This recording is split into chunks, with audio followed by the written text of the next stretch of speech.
আজকে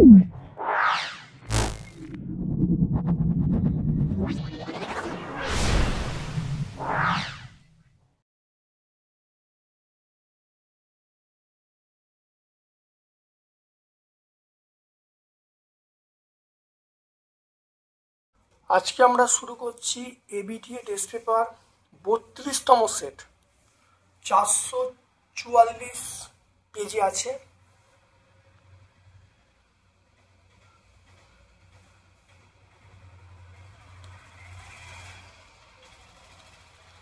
আজকে আমরা এবিটিএ টেস্ট পেপার 32তম সেট শুরু করছি। 844 পেজে আছে, দেখে নাও। 844 থেকে শুরু হচ্ছে। এর আগে আমরা 31তম সেট পাবলিশ করেছি। খুব ভালো করে ভিডিওগুলো দেখবে, সমস্ত উত্তর ব্যাখ্যা করা আছে। যদি ভালো লাগে লাইক করবে, যারা চ্যানেলটাকে সাবস্ক্রাইব করে দেবে, বেল বাটনে ক্লিক করে দেবে এবং তোমাদের সকল বন্ধুবান্ধবের মধ্যে আমার ইউটিউব চ্যানেলটা শেয়ার করে দেবে। চলে এসো, একটি অচিরাচরিত শক্তির উৎস, এটা আমরা বায়ু শক্তি বলবো, অপশান সি বলবো। চাল সূত্রের ধ্রুবকগুলো কি কি? চাপ, চাল সূত্রের ধ্রুবকগুলো আমরা বলবো চাপ এবং গ্যাসের ভর, তাহলে আমরা অপশান বি বলবো। চাপ, চাল সূত্রের ধ্রুবক আমরা কি বলবো? গ্যাসের ভর এবং চাপ বলবো, অপশান বি বলবো। এসটিপিতে 0.1 মোল CO2, 0.1 মোল CO2 অণুর সংখ্যা কত? দেখে নাও। 0.1 মোলে অণুর সংখ্যা 6.022 10⁻23, আর 0.1 মোল 6.022 ইন্টু 10⁻23 ইন্টু 0.1, তাহলে এটা করলে কত হবে? দেখে নাও। করলে যেটা আসবে, তাহলে 6.022 ইন্টু 10⁻23, 0.1 মানে 10, তাহলে 6.022 ইন্টু 10⁻, একটা পাওয়ার কমে যাবে, 10⁻2t। তাহলে আমরা কোন অপশানটায় পাবো? দেখে নাও, আমরা অপশান ডি পাবো। Option D. আদর্শ অন্তরক্ষেত্রে তাপ পরিবাহিতাঙ্কের মান আমরা 0 বলবো। কোন আপাতন কোণের জন্য লঘু মাধ্যম থেকে ঘন মাধ্যমে প্রতিসরণের চ্যুতি সর্বনিম্ন হবে? যখন আপাতন কোণ 0 ডিগ্রি হবে। মাইপিয়ার জন্য আমরা অবতল লেন্স ব্যবহার করি, অবতল লেন্স। তারপর দেখো R1 R2 R3 সমান্তরাল সমবায় আছে, তাহলে R1 R2 R3 সমান্তরাল সমবায় আছে, তাহলে আর এর মানটা কি হবে? আর এর মান আমরা বলবো অপশান ডি হবে। আরটা লেস দেন R3 হবে, তারপর R2 হবে, তারপর R1 হবে। এসআই পদ্ধতিতে রোধাঙ্কের একক আমরা বলবো ওহম মিটার বলবো, ওহম মিটার। কোনটি তড়িৎ ক্ষেত্রে বিচ্যুত হয় না? গামা রশ্মি বিচ্যুত হয় না, বাকিগুলো কিন্তু বিচ্যুত হয়। কোনটির পারমাণবিক ব্যাসার্ধ সর্বাধিক? আমরা বলবো পটাশিয়াম বলবো। কে বলবে? সমজীবী বন্ধন দেখা যায়, আমরা বলবো সমজীবী বন্ধন দেখা যায় হাইড্রোজেন ক্লোরাইড বা HCl। তারপর দেখে নাও, লোহার চামচের ওপর নিকেলের প্রলেপ দিতে হলে অ্যানোড হিসেবে আমরা ব্যবহার করে বিশুদ্ধ নিকেলের দণ্ডকে ব্যবহার করব। তারপর নেসলার বিকারের সাহায্যে অ্যামোনিয়া NH থেকে শনাক্ত করব। গ্যালভানাইজেশন পদ্ধতি ধাতুতে লাগে, তার নাম হলো জিঙ্ক। অ্যালডিহাইডের মূলক হলো CHO। দেখে নাও। তারপরে দেখো, বায়ুমণ্ডলে কোন স্তরের মধ্যে জেট প্লেন যায়? এটা আমরা বলবো স্ট্র্যাটোস্ফিয়ার বলবো। এটা বলবো স্ট্র্যাটোস্ফিয়ার। বায়ুমণ্ডলে যে স্তরের মধ্যে জেট প্লেন যায় তার নাম হলো স্ট্র্যাটোস্ফিয়ার। মিথেন হাইড্রেটের সংকেত, দেখে নাও অতবার প্রশ্নটা।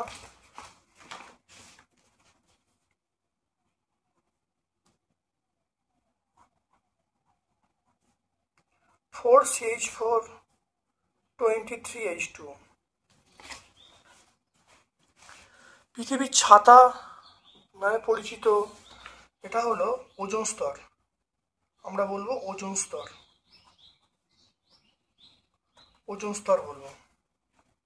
সত্য মিথ্যা বলতে বলছে, একই চাপ ও তাপমাত্রার সব গ্যাসের মোলার আয়তন সমান হয়, তাহলে এটা সত্য হবে। এটা অবশ্যই আমরা কি বলবো? সত্য বলবো। 2.3, এটা আমরা সত্য বলবো। তারপর চলে এসো, কঠিন পদার্থের মধ্য দিয়ে তাপ পরিবহনের সময় স্থানচ্যুতি ঘটে। কঠিন পদার্থের মধ্যে তাপ পরিবহন স্থানচ্যুতি ঘটে, এটা মিথ্যা হবে। তাহলে 2.5টা 2.4 দেখো, বাস্তব গ্যাসগুলি কখন আদর্শ গ্যাসের মতো আচরণ করে? বাস্তব গ্যাসগুলি কখন আদর্শ গ্যাস আচরণ?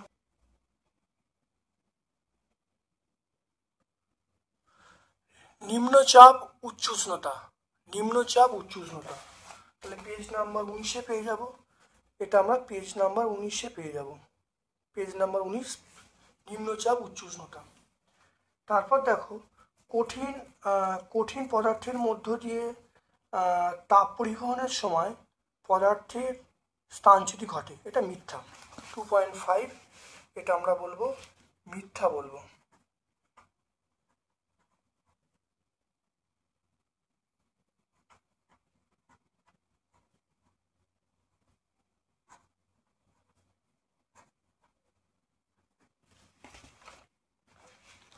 তারপর দেখে নাও, গ্যাসের আয়তন গুণাঙ্কের মাত্রের সংকেত, এটা আমরা বলবো θ⁻⁻1।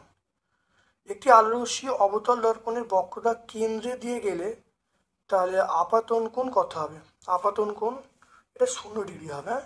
আপাতন কোণ আমরা কি বলবো? 0 ডিগ্রি বলবো। সুস্থ চোখের নিকট বিন্দু দূরত্ব কত? আমরা বলবো 25 সেন্টিমিটার, এটা বলবো 25 সেন্টিমিটার। তারপর দেখো, যন্ত্রপাতিগুলো কোন সমবায় থাকে? অবশ্যই সমান্তরাল সমবায় থাকে, আমরা কি বলবো? সমান্তরাল সমবায়। যন্ত্রপাতিগুলো কেমন থাকে? সেটা সমান্তরাল সমবায় থাকে। কোন নিয়ম দ্বারা বাল্যচক্রে ঘূর্ণন নিয়ন্ত্রিত হয়? এটা ফ্লেমিংয়ের বামহস্ত নিয়ম। তাহলে আমরা 2.9 বলবো ফ্লেমিংয়ের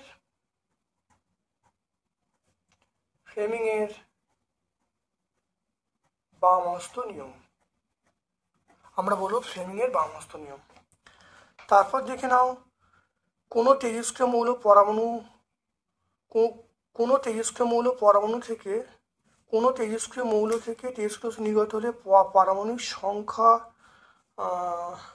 কোন তেজস্ক্রিয় মৌল, কোন মানে পারমাণবিক সংখ্যার অপর থাকে, মানে কোন রশ্মিটা বেরোলে পারমাণবিক সংখ্যা অপর থাকে, এটা আমরা বলবো গামা রশ্মি। তাহলে কোন তেজস্ক্রিয় মৌলটা বেরোলে মানে পারমাণবিক সংখ্যার কোনো পরিবর্তন হয় না, সেটা আমরা বলবো গামা রশ্মি। গামা রশ্মি। তারপর দেখে নাও, তেজস্ক্রিয় পরমাণু কোথা থেকে নির্গত হয়? আমরা অথবা প্রশ্ন অবশ্যই বলবো নিউক্লিয়াস থেকে। কোথায় বলবো? এটা আমরা বলবো নিউক্লিয়াস। তাহলে আমরা কোথা থেকে পাই? পদার্থের নিউক্লিয়াস থেকে নির্গত হয়।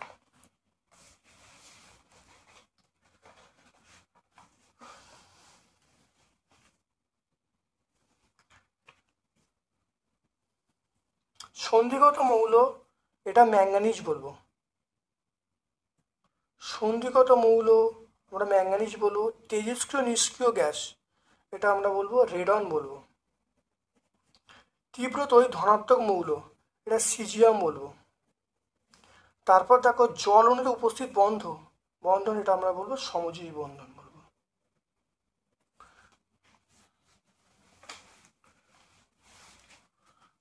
প্ল্যাটিনাম তড়িৎদ্বারের সাহায্যে অ্যাসিড মিশ্র জলে তড়িৎ বিশ্লেষণ করলে অ্যানোডে কোন গ্যাস উৎপন্ন হয়? দেখে নাও, অ্যানোডে উৎপন্ন অক্সিজেন আর ক্যাথোডে উৎপন্ন হাইড্রোজেন। তাহলে আমরা কি বলবো? অ্যানোডে অক্সিজেন গ্যাস উৎপন্ন হয়। নাইট্রোজেন ঘটিত একটি সারের নাম ও সংকেত। নাইট্রোজেন ঘটিত সারের নাম আমরা বলবো ইউরিয়া বলবো। আমরা কি বলবো? ইউরিয়া বলবো। অ্যামোনিয়াম ফসফেট বলবো, অ্যামোনিয়াম সালফেট, এটা হলো অ্যামোনিয়াম সালফেট, আর ইউরিয়া CONH2 ঠিক আছে। তাহলে এই দুটোর মধ্যে বলতে পারি, এটার নাম হলো অ্যামোনিয়াম সালফেট, এটা অ্যামোনিয়াম সালফেট, এটা ইউরিয়া। নেজলার বিকারকের সংকেত কি? নেজলার বিকারকের সংকেত আমরা বলবো K2HgI4, এটা হলো নেজলার বিকারকের সংকেত। দেখো লেড নাইট্রেটে জলীয় দ্রবণে লেড নাইট্রেট জলীয় দ্রবণে গ্যাস চালনা করা হলে কালো অধক্ষেপ পড়ে, সে অধক্ষেপটার নাম কি? এটা গ্যাস বলতে H2S বলবে, হ্যাঁ। অধক্ষেপটার নাম হলো, তাহলে H2S গ্যাস পাঠালে যে অধক্ষেপ পড়ে সেটার নাম আমরা বলবো PBS। অধক্ষেপটার নাম লেড সালফাইড। এখানে গ্যাসটা হলো H2S বলবো, এখানে গ্যাসটার নাম অবশ্যই H2S। ধূম্রমান সালফিউরিক অ্যাসিড রাসায়নিক নাম।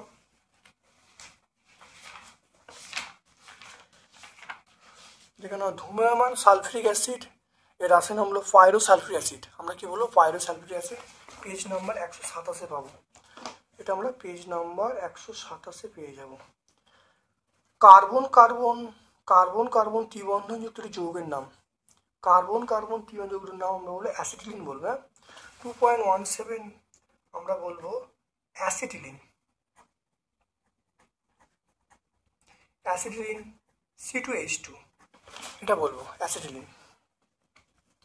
তারপর চলে এসো ইথিলিনে HCH কোণের মান কত?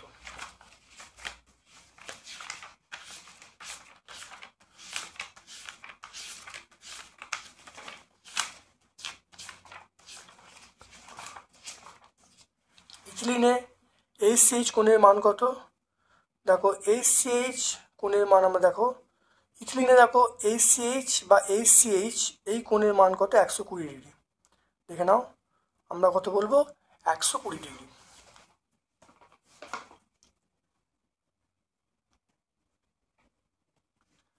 একটি প্রাকৃতিক পলিমারের নাম, এটা আমরা সেলুলোজ বলবো, অনেকবার হয়েছে, এটা আমরা বলবো সেলুলোজ। প্রাকৃতিক পলিমার সেলুলোজ বলবো, প্রোটিন বলবো, এগুলো। তারপর দেখো 3.1 ওজোন স্তর ধ্বংসে CFCর ভূমিকা বলে দেবো। এই 5 নম্বর পয়েন্টটা দেখে নাও ভালো করে, এই 5 নম্বর পয়েন্টটা ব্যাখ্যা করলেই এসে যাবে। এই 5 নম্বর পয়েন্টটা পুরোটা বলে দেবো, এখান থেকে শুরু করবো, এখান মতো লিখলেই চলে আসবে। তাহলে 4 নম্বর পেজ, তাহলে পেজ নম্বর 4-এ আমরা পাবো।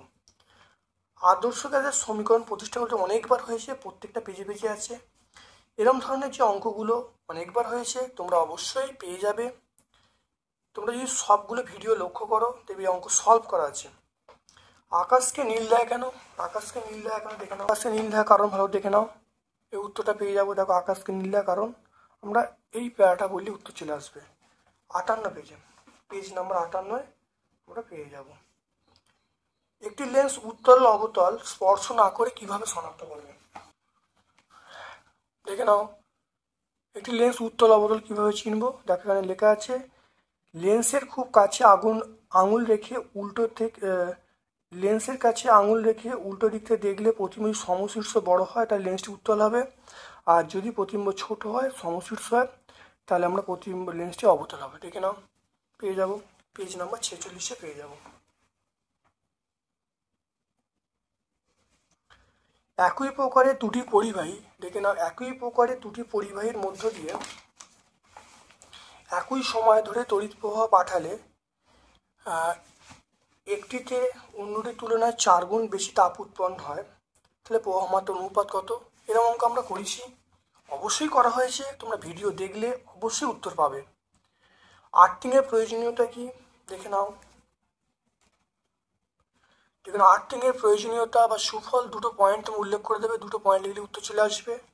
তাহলে পেজ নাম্বার 83 এটা পাবো, দুয়ারে এটা পেজ নাম্বার 83-তে পাবো। তারপর এমজিও ইলেকট্রন ডট দেখো, এমজিও গঠন দেখো, এটা তোমরা লিখে দেবে, দেখে নাও ভালো করে। এমজিও এখান থেকে শুরু করবে, এখানে শেষ করে এমজিও গঠন দেখতে পাচ্ছ, পেজ নাম্বার 403, সহায়িকা 403 তোমরা পাবে, এটা 403-এ। লাইকার অ্যামোনিয়া বোতল খুললে প্রথমে ঠান্ডা করে খুলতে হয় কেন?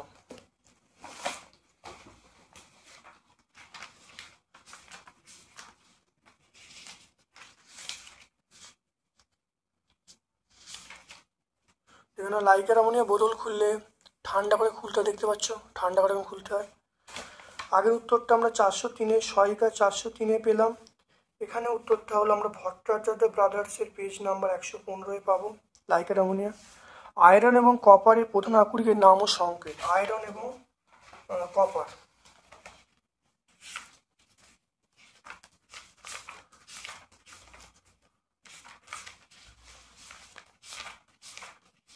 দেখুন, আয়রনের প্রধান আকরিক হলো রেড হিমাটাইট, সেটা হলো Fe2O3। আর কপারের প্রধান আকরিক হলো copper pyrites, Cu2S Fe2S3 Fe2S3। দেখতে পাচ্ছ? 131 পেজ আমরা পেয়ে যাব। তাহলে পেজ নাম্বার 131, এটা পেজ লেখার জায়গা হচ্ছে না, পেজ নাম্বার 131। একই আণবিক সংকেত বিশিষ্ট দুটি জৈব যৌগের নাম লেখো, সংকেত লেখো, ধর্ম আলাদা। দেখে নাও, এরকম প্রশ্ন অনেকবার হয়েছে। দেখো, আণবিক সংকেত C2H6O, এর সাথে দেখো তৈরি করা হয় CH3CH2H, এর নাম লিথাইল অ্যালকোহল। তারপর দেখো CH2O CH3O CH3, এটা দেখো ডাইমিথাইল ইথার। দুটো যৌগ সম্পূর্ণ আলাদা, কিন্তু যার আণবিক সংকেত একই। 140 পেজ আমরা পাবো, পেজ নাম্বার 140।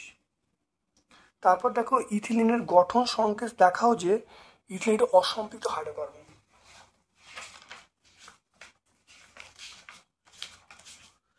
দেখে নাও ইথিলিনের গঠন সংকেত, দেখে নাও ইথিলিন, দেখতে পাচ্ছ ইথিলিনের এর বিক্রিয়াটা বলে দেবে, এইখান থেকে তোমরা পুরোটা লিখে দেবে। দেখতে পাচ্ছ? তাহলে আমরা এই ব্রোমিন জলের সঙ্গে বিক্রিয়াটা আমরা পুরোটা ব্যাখ্যা করব। তাহলে পেজ নাম্বার আমরা 145 পেয়ে যাব, এটা 145 পেজে পেয়ে যাব। প্রমাণ চাপের মান কত দেখতে পাচ্ছ? প্রমাণ চাপের মান এটা 1 atm, মানে 1.013 into 10⁵ newton per metre square. তাহলে 1.013 into 10⁵ newton per metre square. পুকুরের তলদেশ থেকে উৎপন্ন বুদবুদ যখন জলের ওপরে ওঠে তখন আয়তন বৃদ্ধি পায় কেন? পুকুরের তলদেশ থেকে যখন বায়ু বুদবুদ ওপরে উঠে আয়তন বৃদ্ধি পায় বা আকারে বৃদ্ধি পায়, কারণ যত নিচে ছিল চাপ বেশি ছিল, ওপরে উঠলে চাপ কমছে, চাপ কমলে আয়তন বাড়ছে। এখানে দেখো লেখা আছে, বল সূত্র অনুসারে ঘটনাটা ঘটে। পেজ নাম্বার 12 আমরা বলবো, পেজ নাম্বার 12 বলবো। তারপর দেখো, এই দুটো অঙ্ক আছে, এই অঙ্ক তোমাদের অবশ্যই সলভ করা আছে, তোমরা ভিডিওতে দেখবে, অবশ্যই উত্তর পেয়ে যাবে। যদি অসুবিধা হয় কমেন্ট সেকশনে কমেন্ট করবে, আমি তোমাদের সলভ করে শর্টস আকারে প্রকাশ করব। তাহলে আপাত প্রসারণ গুণাঙ্ক, প্রকৃত প্রসারণ গুণাঙ্ক কি বলতে কি বোঝো? এদের মধ্যে সম্পর্ক লিখতে বলছে। এখানে তরলে আপাত প্রসারণ গুণাঙ্ক দেখতে পাচ্ছ, তরলে প্রকৃত প্রসারণ গুণাঙ্ক দেখতে পাচ্ছ, দুটো সংজ্ঞা বলে দিলাম। তাহলে আপাত প্রসারণ গুণাঙ্ক, প্রকৃত প্রসারণ গুণাঙ্ক, আর সম্পর্কটাকে লিখছি। তাহলে গামা আর মানে প্রকৃত প্রসারণ গুণাঙ্ক সমান গামা এ আপাত প্রসারণ গুণাঙ্ক প্লাস গামা জি পাত্র প্রসারণ গুণাঙ্ক। তাহলে প্রকৃত প্রসারণ গুণাঙ্ক সমান আপাত প্রসারণ গুণাঙ্ক প্লাস পাত্র প্রসারণ গুণাঙ্ক। এটা আমরা পেজ নাম্বার 30-31 পাবো। এই উত্তরটা সবটাই পেয়ে গেলাম পেজ নাম্বার 30-31। অথবা এটা পেজ নাম্বার 30 থেকে পেজ নাম্বার 31 মধ্যে পাবো। তামার দৈর্ঘ্য প্রসারণ গুণাঙ্ক 7×10⁻⁶ বলতে কি বোঝো? কেলভিন স্কেলে মান 1 হয় কেন? দেখো, দেখে নাও 3 নম্বর প্রশ্নের উত্তর আমরা পুরোটা পেয়ে যাবো। দেখে নাও 3 নম্বর উত্তরটা পুরোটা পেয়ে যাবো। নম্বর 97 পাবো। প্রমাণ করো প্রিজমের ক্ষেত্রে আলোর প্রতিসরণের ক্ষেত্রে চ্যুতিকোণের মান ডেল্টা সমান I1 + I2 - A। আমরা 45 পেজে দেখো, 45 পেজে পাবো, দেখে নাও 45 পেজ নাম্বার 45 পেয়ে যাবো, পেজ নাম্বার 45। বহু পরিচিত প্রশ্ন, এটা আমরা পেয়ে যাবো পেজ নাম্বার 45। উত্তর লেন্স কিভাবে বিবর্ধক কাঁচ রূপে আচরণ করে রেখাচিত্রের মাধ্যমে দেখাতে বলছে। তাহলে উত্তর লেন্স দ্বারা যে সমশীর্ষ বিবর্ধিত প্রতিবিম্ব অসৎ গঠন, এটা পুরোটা ব্যাখ্যা করলে উত্তর চলে আসবে পেজ নাম্বার 50 পাবো।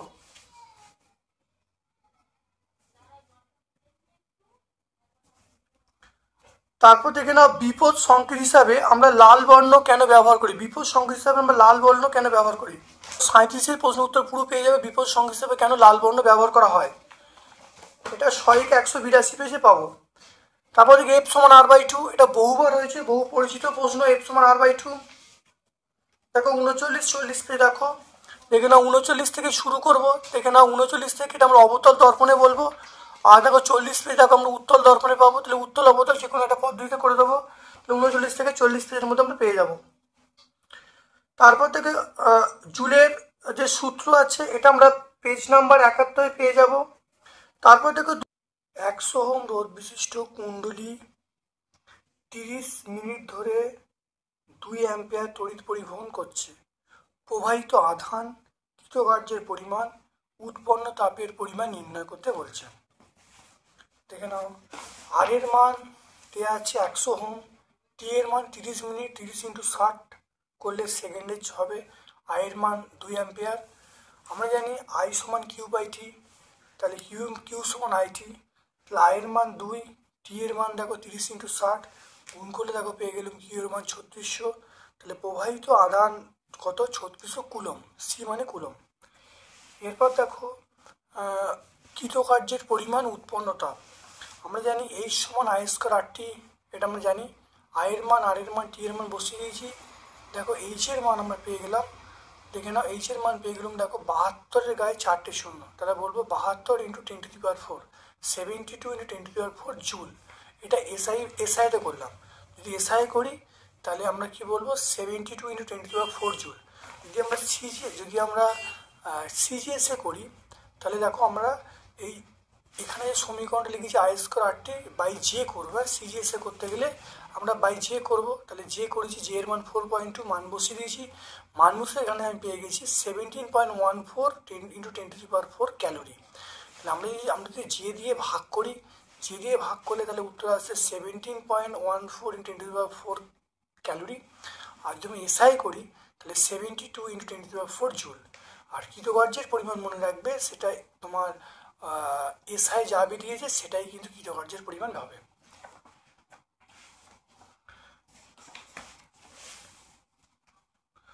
দেখে নাও জুলের সূত্র 71 পেজে পেয়ে যাব। তারপরে দেখো পেয়ে যাব ফ্যাডের দুটো সূত্র। দেখে নাও 4.7 ফ্যাডের দুটো সূত্র আমরা পেয়ে যাব। দেখে নাও ফ্যাডের দুটো সূত্র আছে, এটা আমরা পেজ নাম্বার 81-এ পেয়ে যাবো, 81-এ পেয়ে যাব। ফ্যাডের দুটো সূত্র এটা আমরা পেয়ে যাব পেজ নাম্বার 81-এ। বাড়িতে ব্যবহৃত নিউট্রাল তারের বর্ণ কেমন? নিউট্রাল তারের বর্ণ কেমন? হালকা নীল। দেখে নাও নিউট্রাল তারের বর্ণ আমরা কি বলবো? হালকা নীল বলবো। তা নিউট্রাল তারের বর্ণ আমরা হালকা নীল বলবো। তারপর থেকে এই অঙ্ক আমরা অবশ্যই এরকম অঙ্ক করেছি, তোমরা দেখলেই উত্তরে পেয়ে যাবে, অবশ্যই আগের ভিডিওগুলো দেখলে অবশ্যই পেয়ে যাবে। দেখে নাও পরের একটা প্রশ্ন আছে 4.8-এর প্রশ্ন দেখতে পাচ্ছ। একটা ইউরেনিয়াম আছে, আলফা কণা প্রথম বেরোচ্ছে, এক্স একটা মৌল হয়েছে, দুটো বিটা কণা বেরোচ্ছে, ওয়াই মৌল হয়েছে। ওয়াইয়ের যে পরমাণু ক্রমাঙ্ক ভর সংখ্যা বলতে বলছে, আর এক্স আর ওয়াইয়ের মধ্যে সম্পর্ক কি বলতে বলছে। এখানে ভালো করে, তাহলে একটা আলফা কণা বেরিয়েছে, আলফা কণা বেরোলে ভর সংখ্যা 4 কমবে, প্রোটন সংখ্যা 2 কমবে।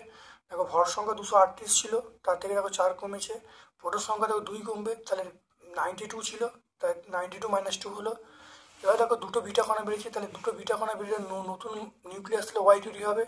ভর সংখ্যা কোনো চেঞ্জ হবে না, তাহলে 238 থেকে 4 বাদ দিলে 229, তাই 229 পেয়ে গেলাম। আর দেখো একটা বিটা কণা বেরোনোর জন্য ভর সংখ্যা, একটা বিটা কণা বেরোনোর জন্য প্রোটন সংখ্যা 1 বাড়ে, তাই দুটো বেরোনোর জন্য তাই 2 বাড়বে, তাই 92 - 2 + 2, 92 - 2 + 2 এটা হয়ে গেল। তাহলে এটা করলে কত হবে? তাহলে প্রোটন সংখ্যা দেখো পেয়ে গেলাম কত? 92ই হবে। দেখেন তাহলে ওয়াইয়ের যে পরমাণু ক্রমাঙ্ক বা প্রোটন সংখ্যা দেখো 92 পেয়ে গেলাম, দেখে নাও 92। আর ভর সংখ্যাটা কত আসছে দেখো 234। এবার দেখে নাও ভর, খুব ভালো করে দেখে নাও এক্স এবং ওয়াই, এক্স ও ওয়াইয়ের মধ্যে সম্পর্ক কি। দেখো এখানে দেখো ভর সংখ্যা 234, আর এখানে দেখো ভর সংখ্যা 234, তাহলে ভর সংখ্যা সমান হলো, তাহলে এক্স ও ওয়াই হলো পরস্পরের আইসোবার। ভর সংখ্যা সমান হলে আমরা বলবো আইসোবার। তারপরে দেখো 4.9 এবিসি মৌলগুলো পরমাণু ক্রমাঙ্ক বলা আছে 6, 8, 11। কার ঋণাত্মকতা তৈরি সবচেয়ে বেশি, কার আয়নন বিভব সর্বোচ্চ, কার বিজন কোণ সর্বোচ্চ, এটা বলতে বলেছে।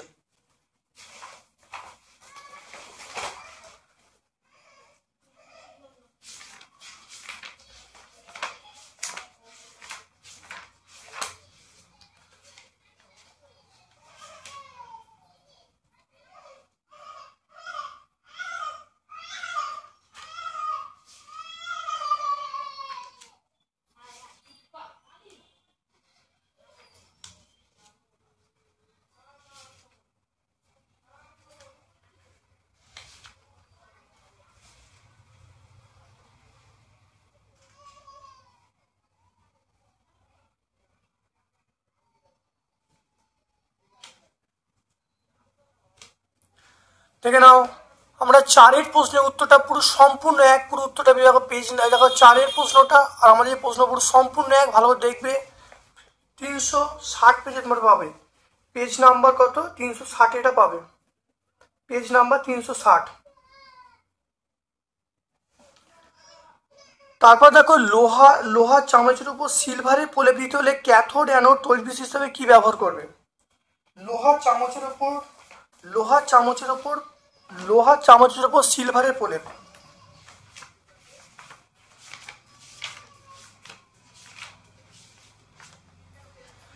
দেখে নাও, লোহার চামচের উপর সিলভারের প্রলেপ দিতে হলে তাই লোহার চামচটাকে আমরা বলবো ক্যাথোড, তাই লোহার চামচটাকে বলবো ক্যাথোড। আর আমরা অ্যানোড হিসাবে বিশুদ্ধ রূপোর পাত ব্যবহার করবো, আর তড়িৎ বিশ্লেষ হিসাবে পটাশিয়াম আর্জেন্টোসায়ানাইড ব্যবহার করব। তাই লোহার চামচটা হবে ক্যাথোড, আর বিশুদ্ধ রূপোর পাতটা হবে অ্যানোড, আর তড়িৎ বিশ্লেষ হিসাবে আমরা পটাশিয়াম আর্জেন্টোসায়ানাইড ব্যবহার করব। এটা পেজ নাম্বার 116 আমরা পেয়ে যাব। তারপর দেখে নাও, স্পর্শ পদ্ধতিতে SO2 থেকে SO3 উৎপাদনের শর্ত সমিত রাসায়নিক সমীকরণ লিখতে বলছে, এবং উৎপন্ন SO3-কে কীভাবে H2SO4 দ্বারা প্রস্তুত করা হয়। উৎপন্ন SO3 থেকে কীভাবে H2SO4 তৈরি করা যায় দেখে নাও ভালো করে, খুব ভালো দেখে নাও। আমরা এটা 3 নম্বর এবং 4 দেখে নাও, 2 এবং 3, এই 2 নম্বর পয়েন্ট আর 3 নম্বর পয়েন্ট লিখলে উত্তর চলে আসবে। 2 নম্বর পয়েন্ট সবটা, 3 নম্বর পয়েন্ট সবটা লিখলে আমরা উত্তর পুরো পেয়ে যাব। এটা আমরা পেয়ে যাব, অনেকবার হয়েছে, বহু পরিচিত প্রশ্ন, পেজ নাম্বার 127-এ পাবো, পেজ নাম্বার 127। তারপর দেখো, CH3 CH2 CHO যৌগটার ইউপ্যাক নাম কি? দেখে নাও, CH3 CH2 CHO এই যৌগটার ইউপ্যাক নাম হলো প্রোপানল। কি বলবো? এটার নাম হলো প্রোপানল। CH3 CH2 CHO যৌগটার নাম হলো প্রোপানল। তাহলে এটা আমরা পাবো 142 পেজে পাবো। ইথিলিনের উৎস ও ব্যবহার, ইথিলিন দেখে নাও, ইথিলিনের উৎস ব্যবহার দেখে নাও। ইথিলিনের উৎস দেখো পেট্রোলিয়াম খনি থেকে আমরা পাবো, তারপরে কোল গ্যাসে পাবো, তারপরে কোক ওভেন গ্যাসের মধ্যে পাবো। আর ব্যবহার হলো কাঁচা ফল পাকাতে, কাঁচা ফল সংরক্ষণে, তারপরে চেতনানাশক হিসাবে আমরা ব্যবহার করি। তাহলে আজকে আমরা 32 নম্বর সেটটা সম্পূর্ণ ব্যাখ্যা করলাম। যদি ভালো লাগে লাইক করবে, যারা চ্যানেল সাবস্ক্রাইব করে দেবে, যারা চ্যানেলটাকে সাবস্ক্রাইব করোনি চ্যানেল সাবস্ক্রাইব করে বেল বাটনে ক্লিক করে দেবে। আর যদি অঙ্কগুলো সমস্যা হয় অবশ্যই কমেন্ট সেকশনে কমেন্ট করবে। আমার সকল ধন্যবাদ, শুভকামনা জানাচ্ছি।